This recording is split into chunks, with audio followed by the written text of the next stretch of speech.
Hello everyone, I'm Madan Gauri. Hello my dear MG squad. உங்களை கையெடுத்து கும்பிட்டுக்கிறேன். நாங்கெல்லாம் நடிகர்கள் தான். உங்களுக்கு டிராமா வேணும்னா சினிமால வந்து பாருங்க. ஆனா எங்களுக்கும் உணர்வுகள் இருக்குது.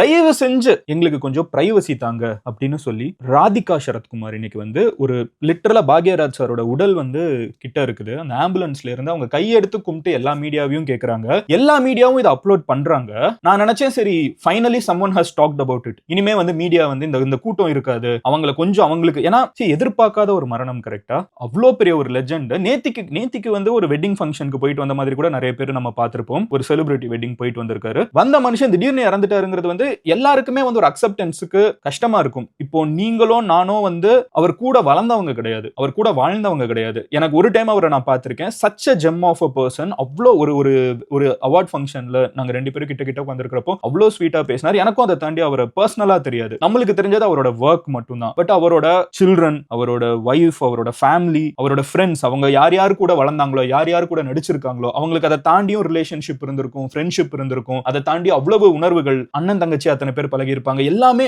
அந்த அத்தனை பேருக்குமே இது எவ்வளவு பெரிய ஒரு அதிர்ச்சியா இருக்கும். அப்போ அவங்க வந்து அந்த துக்கத்துல இப்படி இறந்துட்டாங்களே அப்படிங்கிற ஒரு மிகப்பெரிய சோகத்துல அவங்க வந்து பார்க்க வர்றப்போ, உடல் கிட்ட உட்கார்ந்து இருக்கிறப்போ, அது அந்த வீட்டுக்குள்ள என்ட்ராக போறப்போ முன்னாடி ஒரு 100 கேமராஸ் முன்னாடி போன், இன்னைக்கு எல்லாருமே போன் எடுத்து மூஞ்சி முன்னாடி திணிச்சுக்கிட்டு நீங்க எவ்வளவு அழுகுறீங்க, எவ்வளவு டெப்தா அழுகுறீங்கன்னு கவர் பண்றதா அவங்களுக்கு கோபம் வருமா வராதா? எவ்வளவு கோபம் வரும்? இந்த வீடியோக்கு கீழே அவங்க வந்து அவங்க ஆதங்கத்துல அவங்க பேசுறாங்க. சரியா, அவங்க ராதிகா வந்து அவங்க ஆதங்கத்துல உடலை வச்சுட்டு அந்த ஆம்புலன்ஸ் சம்திங் அப்படிதான் நினைக்கிறேன், அது வந்து இறங்குற இடத்துல தயவு செஞ்சு எங்களுக்கு பிரைவசி கொடுங்க, உங்களை கையெடுத்து கும்பிடுறேன்னு. அவங்களும் எவ்வளவு பெரிய ஆக்ட்ரஸ், அவங்க வந்து அவ்வளவு மன்றாடி அங்க இருக்கிற மீடியா கிட்ட கேட்டாங்கன்னா அதை மீடியா எடுத்து போஸ்ட் பண்றாங்க, which is needed. அவங்க வந்து ஃபைனலி ஒருத்தங்க பேசுறாங்க. பட் அதுக்கப்புறம் நான் என்ன நினைச்சேன்னா மீடியா அங்க இருந்து கிளம்புவாங்கன்னு பார்த்தா அதுக்கப்புறம் மறுபடியும் அந்த விஷுவலே அது கண்டினியூஷனே பாத்தீங்கன்னா அவங்க பேசி முடிச்சதுக்கு அப்புறமே அவங்கள சுத்தி அவ்வளோ கேமராஸ், அவங்கள சுத்தி அவங்களும் மனுஷங்க தானே, அவங்க எவ்வளவு உணர்வுகள் இருக்கும். ஒருத்தங்க இறந்த வீட்டுல ஒவ்வொருத்தனுக்கும் எவ்வளவு ஃபீலிங்ஸ் உள்ளுக்குள்ள வந்து கொந்தளிச்சிட்டு இருக்கும், எப்படி ரியாக்ட் பண்றதுன்னு தெரியாது. And this is not the first time this is happening. இதுக்கு முன்னாடி பாருங்களேன், பாரதி ராஜா சார் இறந்து போனப்போ again gem of a person. எனக்கு பர்சனலா ரொம்ப கஷ்டமா இருக்குங்க. நான் வந்து ரெண்டு பேர் கூடயும் நான் வந்து பழகுற ஆப்பர்ச்சுனிட்டி எனக்கு கிடைச்சிருக்குது. பாரதி ராஜா சாரோட நான் ஒரு பாட்காஸ்டே பண்ணியிருக்கேன். அந்த ஏஜ்ல அவர் வந்து அவருக்கு இருக்கிற சினிமா மேல இருக்கிற பேஷன், லவ், எனக்கு ரெண்டு பேர் இறந்ததுமே நம்ம மனசுக்குள்ள ஒரு வலி இருக்கிறப்ப நான் இமிடியேட்டா யோசிச்சா அவங்க ஃபேமிலி எப்படி எடுத்துப்பாங்க, நம்மளுக்கு நம்ம கூட ஸ்பெண்ட் பண்ண அந்த ஒரு 1 hour 2 hours வந்து நம்மளுக்கு இந்த வலியை கொடுத்திருக்காங்க, அவங்க ஃபேமிலி வந்து எப்படி இதை தாங்கிக்கிறாங்கிறது தான் எனக்கு இமிடியேட்டா தோணுச்சு. அப்ப எனக்கு என்ன தோணுதுன்னா, அவங்க பாரதி ராஜா சார் இறந்தப்போ தியாகராஜா குமரராஜா சார் வந்து வந்துட்டு இருக்காங்க. சரியா, அவங்க டைரக்டர் உங்களுக்கு தெரியும். சோ அவங்க வந்துட்டு இருக்கப்ப அவங்க முன்னாடி கேமரா, இவங்க எல்லா மத்த செலிபிரிட்டிஸ் மாதிரி இல்ல, அவங்க வந்து அவங்கள வந்து மீடியா எப்படி கண்டு பாத்துக்குது திட்டி விட்டு போயிட்டாங்க. அண்ட் இது கண்டினியூஸா நடந்துட்டு இருக்குது. போன கொஞ்ச நாளுக்கு முன்னாடி கேரளால வந்து சந்து அப்படிங்கிற ஒரு ஆக்டர், அவங்க அப்பா பேரு சலீம் சம்திங், அவங்க அப்பாவுமே ஆக்டர் தான், ரெண்டு பேருமே வந்து செலிபிரிட்டிஸ் தான். அவங்க இறந்து அவங்க அந்த கடைசி நேரத்துல அவங்க தூக்கிட்டு இருக்கப்போ அவங்கள சுத்தி அவங்களே தள்ளி விடுற அளவுக்கு வந்து கேமராஸ் அவங்க மேல வர்றப்போ அவங்க அங்கே கத்துறாங்க, திட்டுறாங்க, எல்லாம் போய் தொலைங்க, இங்க தள்ளி போங்க, எங்களுக்கு எங்க துக்கத்தை அனுசரிக்க விடுங்கடா அப்படின்னு சொல்லி அவங்க திட்டுறாங்க, கத்துறாங்க. அதுக்கு கீழேயும் சில பேர் ஓவர் ரியாக்ஷன்.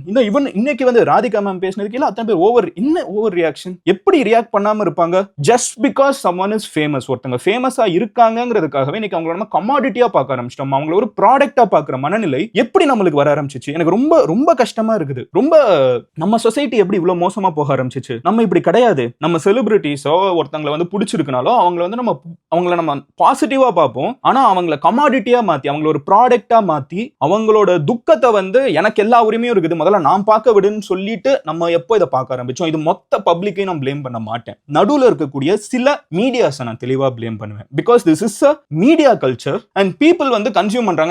அவங்க பாக்குறாங்க, நான் போஸ்ட் பண்ணேன், அப்படி கிடையாது. அப்ப எதுக்கு மீடியா வந்து அப்ப என்னனாலும் கொடுக்கலாமே? ஏன் ஜேர்னலிசம் படிக்கணும்? ஏன் இதெல்லாம் பண்ணணும்? டூஸ் அண்ட் டோன்ட்ஸ் ஏன் இருக்குது? அவங்க என்னனாலும் கன்சியூம் பண்றாங்க, நான் அதனால கொடுக்குறேன்னு பீப்புள் மேல இதை மாத்த முடியாது. நடுவில் இருக்கக்கூடிய மீடியா பீப்புள், மீடியானா ஒரு காலத்துல கவர்மெண்ட்ஸை மாத்தி இருக்குது. மீடியா வந்து ஒரு காலகட்டத்துல it has changed so many things. கலைஞர்லாம் இருந்த காலகட்டத்துல மீடியாக்கு அவ்வளவு பவர். அவர் எழுதினாருன்னா அதுக்கு ஆப்போசிட்ல இருக்கிற கவர்மெண்ட் பயப்படும். அப்படி இருந்த ஒரு மீடியா நம்மளுக்கு சீஃப் மினிஸ்டர்ஸ் ப்ரொடியூஸ் பண்ணி இன்னமும் கொடுத்துட்டு இருக்கிற மீடியா. அதுல நான் ரொம்ப ஸ்பெசிபிக்கா ஜேர்னலிசம் சொல்றேன். அப்படி பயம் அவங்க மேல அவ்வளவு ரெஸ்பெக்ட் இருக்கும். ஜேர்னலிஸ்ட்னாலே அந்த அந்த அளவுக்கு வச்சிருக்கக்கூடிய மீடியா வந்து இன்னைக்கு எந்த லெவலுக்கு வந்துட்டோம். அந்த மீடியாவோட கண்டினியூஷன் தான் இன்னைக்கு இருக்கிற டிஜிட்டல் மீடியாவும். இன்னைக்கு நான் போய் செக் பண்ணேன், நிறைய நான் வந்து பேரை மென்ஷன் பண்ண விரும்பல, நீங்களே வந்து போய் பாப்பீங்க, நிறைய யூடியூப் சேனல்ஸ்ல நீங்க போய் செக் பண்ணி பாருங்க. எல்லா யூடியூப் சேனல் சில பேர் மாறிட்டாங்க, ஓகேவா, இதெல்லாம் பண்ணக்கூடாதுன்னு பேசி மாறிட்டாங்க. இப்ப மறுபடியும் புதுசா வந்த நிறைய சேனல்ஸ், ஓகேவா, இந்த மாதிரி கான்டென்ட்டை போஸ்ட் பண்றப்போ where is the decorum, where is humanity? ஒருத்தங்க இறந்து போறாங்க,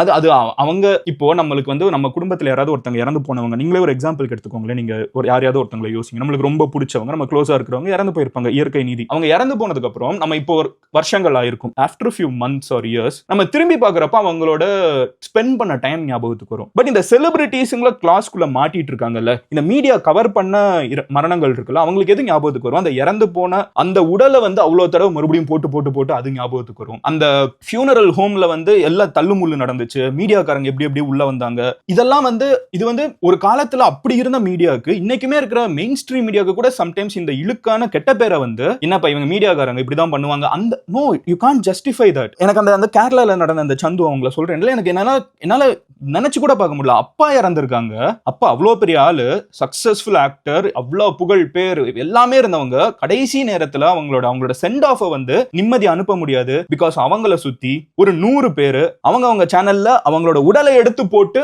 அதை வியூஸா மாத்தணும் அப்படின்னு சொல்லிட்டு ஒரு கூட்டம் நின்னுட்டு இருக்குது. And how can this be justified? இது எப்படி நம்ம நியாயப்படுத்த முடியும்? And somewhere as a society I think we have failed. This has to stop. இதுல டவுட்டே கிடையாது. அதுலயும் அவங்க ராதிகா அவங்க இப்படி ஒருத்தங்க கையெடுத்து கும்பிடுறாங்க, அவ்வளவு பெரிய ஆக்ட்ரஸ், அவங்களோட ஃப்ரெண்டு, அவங்க கையெடுத்து கும்பிட்டு முடிச்சதுக்கு அப்புறம் அவங்க என்ன சொல்றாங்க, அவங்க எவ்வளவு மன வருத்தத்துல இருந்தா அவங்க என்ன வார்த்தை தெரியுமா சொல்றாங்க? நாங்கெல்லாம் நடிகர்கள் தான், உங்களுக்கு டிராமா வேணும்னா அவங்க அதுக்கு தானே வரீங்க, இந்த டிராமா என்ன நடக்குதுன்னு தானே பாக்கணும்னு வரீங்க, அது நாங்க வந்து தியேட்டர்ல படமா நடிச்சு கொடுத்துடுறோம், இங்க எங்களுக்கு உணர்வுகள் இருக்குது, இதை சர்க்கஸா மாத்திடாதீங்க இந்த இடத்த. அவங்களோட ஃப்ரெண்டு, ஒருத்தங்க பெஸ்ட் ஃப்ரெண்டு இறந்து போய் அவங்க கிடக்குறாங்க, அப்போ வந்து அவங்க சொல்றாங்க இதை சர்க்கஸா மாத்தாதீங்க. அவங்க எவ்வளவு மனசுக்குள்ள அவங்க இரண்டாவது முறை கரெக்டா அவங்க வந்து கொஞ்ச நாளுக்கு முன்னாடி தான் பாரதி ராஜா அவங்களோட மரணத்துக்கும் போயிருப்பாங்க, அங்கேயும் பார்த்திருப்பாங்க. அவங்க எவ்வளவு, எனக்கு அவங்கள பர்சனலா தெரியாது, பட் அந்த ஆதங்கத்தை அங்க பாக்குறப்போ when did we start commoditizing ஒருத்தங்களோட மரணத்தை வந்து நம்ம எப்போ கமாடிட்டியா பார்க்க ஆரம்பிச்சோம்னு ஒரு கேள்வி வருது. அண்ட் இதை நான் பேசுறதுக்கு முக்கியமான காரணம், நீங்க இந்த மாதிரி ஒருத்தங்க தள்ளுமுள்ளு ஏற்படுத்துறாங்க, அங்க போய் அவங்க ஒரு இறந்தவங்களுக்கான டியூ ரெஸ்பெக்ட் கொடுக்காம இருக்காங்க, பிரச்சனை பண்றாங்க. அந்த மீடியா வந்து தயவு செஞ்சு அதை கன்சியூம் பண்ணாதீங்க. நீங்க கன்சியூம் பண்றதை நிறுத்தினீங்க. நான் என்னையும் சேர்த்து தான் சொல்றேன். நான் வந்து இதெல்லாம் பேசுறேங்கிறதுனால நான் 5 வருஷத்துக்கு முன்னாடி என்ன பண்ணேன், 10 வருஷத்துக்கு முன்னாடி என்ன பண்ணேன், எல்லாருமே மிஸ்டேக்ஸ் பண்ணுவோம். இப்போ இருக்கிறவங்களுமே வந்து இப்போ ஒரு பையன் வந்து இப்படி போய் எடுத்துட்டு இருக்கானா, அவனை நம்ம இமிடியேட்டா ப்ளேம் பண்றத விட அவன் ஏன் இதை பண்றான்னு ஒரு செகண்ட் யோசிச்சு பாருங்க. அவனுக்கு மேல யார் உட்கார்ந்து இது வேணும்னு கேக்குறாங்க, ஏன் அவங்க வேணும்னு கேக்குறாங்க, அவனுக்கு மேல இருக்கக்கூடிய ஒரு மேனேஜர் ஏன் இந்த ஷாட்டை எடுன்னு சொல்றாங்க, அதை ஏன் வந்து நம்ம கன்சியூம் பண்றோம். இதெல்லாமே கனெக்ட் பண்ணீங்கன்னா as a society we have to change. இது வந்து ஒருத்தன் பண்ணக்கூடிய தவறு கிடையாது. அந்த பையன் வந்து ஒரு இன்டர்னா வந்திருப்பான், அந்த பையன் வந்து அந்த செகண்ட் வந்து ஒரு அவனுக்கு வேற ஒர்க் இருக்காது, அவன் வந்து ஒரு ஒர்க்குக்காக இப்படி யாருமே அதை சந்தோஷமா பண்ண மாட்டாங்க. கரெக்டா? யாராவது ஒருத்தங்க எல்லாரும் அழுகிறத வந்து குதிச்சு எடுக்கிறத சந்தோஷமா ஃபீல் பண்ணுவாங்களா, இல்ல அதுல ஏதாவது ஹாப்பினஸ் கிடைக்குமா? அந்த பையனும் பாவம் தான். But there is some psychology that lets us as humans, நம்ம ஊர்ல ஒருத்தங்களோட மரணத்தை நம்ம எப்படினாலும் பார்க்கலாம். ஒருத்தங்க இறந்துட்டாங்கன்னா இன்னைக்கு அதுதான் காலையில இருந்து நைட் வரைக்கும் அதையே ப்ளே பண்ணி no, this has to stop. We can't let this happen. நான் சொல்றேன்ல, இது நம்ம ஊர்ல நடக்கிற முதல் விஷயம் கிடையாது. அஜித் குமார் தல அவங்க வந்து சொல்லி இருந்தாங்க, அவங்களோட அப்பா இறந்தப்போ அவங்களோட அப்பாவோட உடலை கொண்டு போயிட்டு இருக்கப்போ மீடியா வந்து சேஸ் பண்ணி எப்படியாவது அவங்க அப்பாவோட உடலை பாத்தரணுங்கிறதுக்காக அவ்வளவு கிமிக்ஸ் பண்ணிட்டு இருந்தாங்க, எப்படி இல்லாம குதிச்சு வந்துட்டு இருந்தாங்க. யோசிச்சு பாருங்க, இதுல இறந்தவங்க செலிபிரிட்டி கிடையாது, அவங்க பையன் செலிபிரிட்டி. அதுக்காக அவங்க அப்பா இறந்தப்போ அவங்கள போய் கவர் பண்றேன்னு சொல்லிட்டு போய் இதெல்லாம் பண்ணிட்டு இருந்தாங்கன்னா இது எப்படி ஃபேர்? இது அவங்களுக்கு அவங்க ஒரு பையனுக்கு தன்னை வளர்த்தெடுத்த அப்பா வந்து இறந்து போயிட்டாங்க, அவங்கள கடைசியா ஒரு டைம் பார்த்துட்டு போய் அவங்கள வந்து நம்ம அனுப்பிச்சு வைக்க போறோம். அப்படி போயிட்டு இருக்கிற ப்ராசஸ்ல ஒரு 20 மீடியா கேமரா வந்து நம்மள துரத்தி வந்துட்டு இருந்துச்சுன்னா நம்மளோட மனோநிலை எப்படி இருக்கும்? இன்னொரு இன்சிடென்ட் அவங்க சொன்னதே கூட சொல்றேன், இந்த எலெக்ஷனுக்கு ஓட்டு போட போறப்போ எப்படி யாருக்கு ஓட்டு போடுறாங்கிறதுக்காக கேமராவை தூக்கி வச்சு காமிக்கிறது இருக்குல்ல, எவ்வளவு பேத்தட்டிக்கான செயல். நம்ம இந்த நாட்டுல பிறந்ததுக்கு நம்மளுக்கு கொடுக்குற ஒரு ஹையஸ்ட் ரெகக்னிஷனே நம்மளோட டெமோக்ரஸியில நம்ம ஓட்டு போட முடியும். நம்ம நாட்டுல யாரை வந்து நம்ம சூஸ் பண்றோம், யார் நம்மள ஆட்சி செய்யணுங்கிறதுக்கு ஓட்டு போடுற உரிமை, அந்த உரிமை வந்து பிரைவேட்டா இருக்கணுங்கிறதுக்காக தான் கவர்மெண்ட் அவ்வளவு செலவு பண்ணுது. அதுக்கு முன்னாடி ஒரு கேமராவை தூக்கி வச்சுக்கிட்டு அவங்க யாருக்கு ஓட்டு போடுறான்னு காமிக்கணும்னு நினைச்சாங்கன்னா என்ன சொல்லலாம்? இந்த மாதிரி ஆட்களை இந்த மாதிரி செய்யணும்னு சொல்லி அனுப்பிச்சு விடுறவங்க, இந்த முன்னாடி இருக்கிறவங்க எல்லாம் சோல்ஜர்ஸ், பட் பின்னாடி இந்த தப்பான டெசிஷன்ஸ் எடுக்கிறவங்க என்ன சொல்றது? How pathetic RV. இந்த ஸ்பைடர்மேன் படத்துல வந்து ஒரு கேமரா ஒரு எடிட்டர் காமிப்பாங்க, அவனுக்கு மனசாட்சியே கிடையாது, அவன் என்னனாலும் பண்ணுவான் அந்த டிஆர்பிக்காக. அவ்வளோ கேவலமான நாட்கள போயிட்டோமா. ஸ்ரீதேவி, சுஷாந்த் சிங் ராஜ்புட், நம்ம சொல்லிட்டே போல. ஸ்ரீதேவி இறந்தப்போ, அவங்க இறந்தப்போ இன்னும் யோசிச்சு பாருங்களேன். அவங்க இறந்தப்போ மெயின் ஸ்ட்ரீம் மீடியாலே இந்த தவறு எந்த அளவுக்கு நடந்திருக்குன்னு யோசிச்சு பாருங்க. மெயின் ஸ்ட்ரீம் மீடியால அவங்க பாத் டப்ல எப்படி விழுந்தாங்கன்னு நடிச்சு காமிக்கிறாங்க ஒரு ஆங்கர். நீங்க வந்து அதை சர்ச் பண்ணீங்கன்னா உங்களுக்கு இருக்கும். ஒரு ஆங்கர் வந்து நடிச்சு காமிக்கிறாங்க. இப்போ வந்து ஜஸ்ட் பிகாஸ் ஜான்வி கபூரோ இல்ல அவங்களோட தங்கச்சியோ அவங்க அப்பாவோ எல்லாம் ஃபேமஸா இருக்காங்கிறதுக்காக அவங்க இதெல்லாம் கோ த்ரூ பண்ணணும். அண்ட் சம்வேர் நம்ம அவங்கள வந்து நார்மலைஸ் பண்றது அடுத்து எங்க வரும்? இன்ஃப்ளூயன்சர்ஸ்க்கு வரும். அப்புறம் அவங்களுக்கு இப்படிலாம் நார்மலைஸ் பண்ணிட்டா அடுத்து எங்க வரும்? உங்களுக்கு வரும், உங்க வீட்டுக்குள்ள வரும், பக்கத்து வீட்டுக்குள்ள வரும், எதிர் வீட்டுக்குள்ள வரும். Gossip gossip gossip. No respect to anyone's feeling. நான் இதெல்லாம் ஜெனரலா பேசுறது கிடையாது. நான் வந்து ரொம்ப நாள் ஆச்சு இந்த மாதிரி மனம் விட்டு இது பார்க்கிறேன், ரொம்ப கஷ்டமா இருக்குதுன்னு நான் சொல்லியே நாள் ஆச்சு. பிகாஸ் அதை நம்ம சொன்னோம்னா அதுக்கப்புறம் சொன்ன இது வந்து ஒரு புலம்புறது. கரெக்டா? I'm ranting, I'm asking for some change in society. இதனால யாரோ ஒருத்தங்க எங்கேயோ மாறினாங்கன்னா கூட எனக்கு சந்தோஷம் தான். நான் சொல்றேன்ல, இப்பவுமே நிறைய மெயின் ஸ்ட்ரீம் மீடியாஸ், ஓகேவா, இன்டர்நெட்ல இருக்கக்கூடிய பெரிய மீடியா இதை கன்சியூம் பண்ற மெத்தட மாத்தி இருக்காங்க. நீங்க இப்ப போய் செக் பண்ணலாம். Because people talked about it. So தயவு செஞ்சு இதுக்கு நோங்கிறத ஸ்ட்ராங்கா சொல்லுங்க, கமெண்ட் செக்ஷன்ல சொல்லுங்க. இதை பாத்தீங்கன்னா தயவு செஞ்சு இதை 4 பேர்கிட்ட ஷேர் பண்ணாதீங்க. ஏன்னா எண்ட் ஆஃப் தி டே அங்க இருக்கிற அந்த பையன் வந்து குதிச்சு போய் எடுக்கிறான்னா அது அவன் மேல மட்டும் தப்பு கிடையாது. அவனை யார் இதை பண்ண வைக்கிறாங்க? அண்ட் நீங்க அந்த பையனா இருந்தீங்கன்னா தயவு செஞ்சு இதுக்கு நம்ம நோ சொல்ல ஆரம்பிச்சிருவோம். இல்ல சார் இது தப்பு, இப்படி போய் என்னால இதை கவர் பண்ண முடியாது, இதை கவர் பண்ண கூடாதுன்னு நம்ம பதிலுக்கு சொல்ல ஆரம்பிப்போம். ஒருத்தங்க குப்பை போடுறத நிறுத்துறதுனால ஒரு ஊர் சுத்தமாகாது. ஆனா ஒரு ஊரே ஒரு டெசிஷன் எடுத்து குப்பை போடக்கூடாதுன்னு நினைச்சா குப்பை போடாம தான் இருப்போம். அந்த கான்சியஸா நம்ம வந்து ஒருத்தங்களோட மரணத்தை கமோடைஸ் பண்ணக்கூடாது, அதை கமாடிட்டியா பார்க்கக்கூடாது, அது ஒரு ப்ராடக்டா பார்க்கக்கூடாதுங்கிறத கலெக்டிவா நம்ம ஒரு டெசிஷனா எடுப்போம். நான் இப்ப பேசுறதுனால இதை வந்து எத்தனை பேர் பார்ப்பீங்கன்னு எனக்கு தெரியாது, இதை யாருக்கிட்ட நீங்க அனுப்புவீங்கன்னு தெரியாது, யார் இதை சீரியஸா எடுத்துப்பாங்கன்னு தெரியாது. பட் ஒருத்தங்க நம்ம பேசுறதுனால இது தப்பு, நம்ம இனிமே பண்ணக்கூடாது அப்படின்னு நினைச்சாங்கன்னா ரொம்ப ரொம்ப சந்தோஷப்படுவேன். அண்ட் முடியிறப்போ பாக்யராஜ் சார் பத்தி நம்ம இவ்வளோ அந்த அவங்களோட மரணத்தை பத்தி நம்ம இவ்வளோ பேசினதுனால, அந்த இடத்துல நடந்த ஒரு இன்சிடென்ட் பத்தி பேசினதுனால ஒரே விஷயம் நான் சொல்லிட்டு நான் அதை முடிச்சுக்கிறேன். ஐ திங்க் நான் ஜென்ரலா யாராவது இறந்தாங்கன்னா நான் சொன்ன மாதிரி ரொம்ப வருஷம் ஆச்சு, மேபி 2-3 இயர்ஸ். கோவிட் அப்ப நான் கடைசியா பேசியிருப்பேன்னு நினைக்கிறேன் எஸ்பிபி சார் இருந்தப்போ. பட் அதுக்கப்புறம் நான் பேசுறது நிறுத்திட்டேன். எனக்கு இப்போ வந்து ஒரே ஒரு விஷயம் ஷேர் பண்ணிக்கணும்னு தோணுது. அதெல்லாம் நான் சின்ன வயசுல அதெல்லாம் லாங் கான். பட் இப்போ ஒரே ஒரு விஷயம் நான் ஜென்யூனா ஷேர் பண்ணணும்னு தோணுது. அவங்க ஒரு ஈவெண்ட்ல நான் மீட் பண்ணேன்னு சொன்னேன்ல, அப்போ அவங்களுக்கு என்னை மதன் கௌரி யூடியூபர் அதெல்லாம் தாண்டி அவங்க ஜென்ரலாகவே லைஃப்பை பற்றி பேசின விஷயங்கள், அட்வைஸ் பண்ணுற விஷயங்கள், நல்லா பண்ணுறீங்கன்னு சொல்கிற விஷயங்கள் நான் பேசிட்டு யாரோ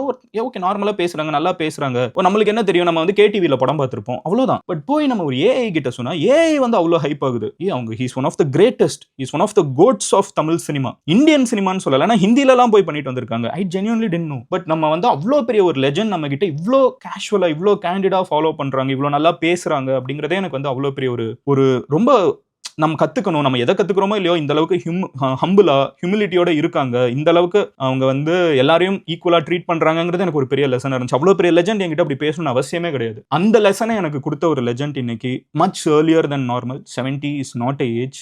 இது வந்து இன்னைக்கு இருக்கிற மெடிக்கல் அட்வான்ஸ்மெண்ட்ஸ்ல வி லிவ் மச் லாங்கர். ரொம்ப துக்கத்தை நான் இந்த இடத்துல ஷேர் பண்ணிக்கிறேன். அண்ட் அவங்களோட ஃபேமிலி, நான் சொன்ன மாதிரி எனக்கு கிடைச்ச ஃபியூ மினிட்ஸ்ல அவங்க இவ்வளோ பெரிய இம்பாக்டை எனக்கு லைஃப் லாங் ஐயோ அப்படின்னு ஒரு விஷயத்த ஃபீல் பண்ண வச்சுட்டு இப்போ போறாங்கல்ல, இப்போ முடிஞ்சோடனே எனக்கு ஒரு சின்ன ஸ்டிங் இருக்குது மனசுக்குள்ள. உண்மையிலே ஃபீல் பண்றேன், எனக்கு அவ்வளோ நல்ல மனுஷனாச்சுன்னு ஒரு ஃபீல் கொடுத்துட்றாங்கல்ல. அப்போ அவங்க கூடவே இருந்தவங்களுக்கு, அவங்க கூட பழகினவங்களுக்கு, அவங்களோட ஃபேமிலிக்கு அவங்க எவ்வளோ நல்ல மெமரிஸ் கொடுத்துருப்பாங்க, எவ்வளோ பாசிட்டிவா இருந்திருப்பாங்க. I wish his family and my brother Shanthanu lots of strength to go through this. And அவங்க எப்பவுமே நீங்க எல்லாம் சந்தோஷமா இருக்கணும் நினைப்பாங்க. எப்பவுமே நீங்க சந்தோஷமா இருக்கணும், சக்சஸ்ஃபுல்லா இருக்கணுங்கிறதுக்கும் நான் ப்ரே பண்ணிக்கிறேன். மோர் power to his family and அவங்களோட ஆத்மா சாந்தி அடைகிறதுக்கு ப்ரே பண்ணிக்கிறேன். தயவு செஞ்சு media treat them with respect. அவ்வளோ அச்சீவ் பண்ணவங்க, தே டிசர்வ் தட். அவங்களோட மரணத்தை நம்ம சர்க்கஸ் ஆக்க வேணாம். ராதிகா மேம் சொன்ன மாதிரி. பாய்.